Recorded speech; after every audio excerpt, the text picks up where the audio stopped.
Hey guys, Craig with howtopest.com. Today we're going to talk about flea products and how you can get rid of them. Precor 2000 plus. This is a great flea aerosol treatment.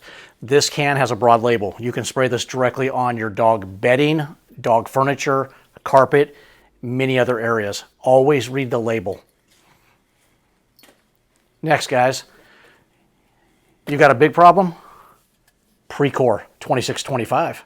The 2625 has a broader label. It'll include bed bugs and many other things. So if you're not going just after fleas, this will give you fleas and many more. Both the Precor 2000 and the 2625, they're both going to kill fleas in all stages. Eggs, nymphs, adults.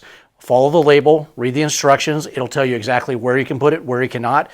But it's just like we said, it has a pretty broad label. It's going to be on your carpet, dog bedding, any other carpeted areas that you may have an issue, throw rugs, and more. If you have any questions, just give us a call. Always remember to follow our videos on our YouTube channel down below. You'll get this video and many more. Thanks, guys.